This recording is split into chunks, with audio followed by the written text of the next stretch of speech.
Don't listen to the naysayers, because there's always people out there that will tell you that you will not be able to do that, forget it, it's a stupid dream that you have, or a crazy vision and those.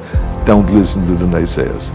I think that the number one thing is you have to have a very clear vision, a very clear goal of where you want to go, because only then you will get there. You can have the best airplane or the best ship in the world, but if the captain doesn't know where to go, he will just drift around. If the pilot does not know where to go, he will just drift around with his plane. So I think the key thing is that we know where we're going, and that you're very passionate about that you see it always in front of you, the goal. And the other thing that's important is that you got to shoot for the top. You got to go and really have big goals and think big, because then you're going to get big. Then you're going to go and achieve big things. That is the most important thing. We don't achieve big things by accident. So shoot for the top, shoot for the sky. The other thing is that you got to work your butt off. If you think that you're going to go and accomplish something really special and be the best in anything in the world, and you think you can do it without working, you make a big mistake. Because no matter what I did, if it was in bodybuilding or in acting, it always took a lot of work. If you're not willing to work hard, forget about it. So there's another rule that is very important. I think another one is don't be afraid to fail. Because if you're afraid to fail, then you're always holding yourself back, because you're afraid that if you go all out, you may fail.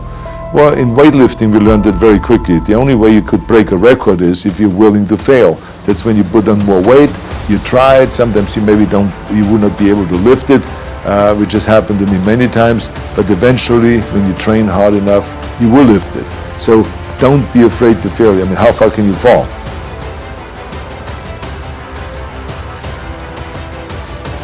The most important thing is that you have a vision, that you have a goal. Because without that vision and without that goal, again, you're drifting around and you're never going to end up anywhere. People don't become successful just by accident. Maybe the guy that found gold in California and started the gold rush, but don't count on that. That's a one in a lifetime kind of a situation. So you got to really have a specific goal. And to me, to have that vision that I want to be Mr. Universe, that I want to be the greatest bodybuilder of all time, that was a great vision, and that specifically to look like Reg Park and to be up there on that stage and to lift the trophy overhead and to win the championship over and over and over again. So that was a great goal. You have to have a goal. Now, it doesn't have to be that specific goal, but it has to have some goal. This is why I always recommend to people, sit down, take your time, and start thinking about, why do you want to work out? What is your goal?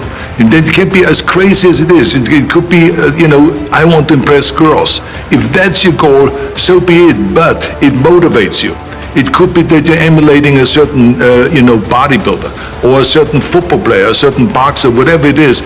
Have those pictures put all over the wall like I did when I was a kid. I put pictures of Reg Park and of Sonny Liston, of boxers and of Ali and of powerlifters and weightlifters all over my bedroom, wall. So that every day when I go to sleep, every day when I wake up, I look at those pictures and they motivate me. You need that motivation, and then therefore you have this kind of imprint in front of you all the time, and you know exactly what you're chasing. This is why I always smiled when I was in the gym. People always came up to me and says, why are you smiling? You're working out 5 hours a day. You're doing the same as the other guys, but the other guys have a sour face. They're pissed off that they have to do another rep or another set or something. I looked forward to.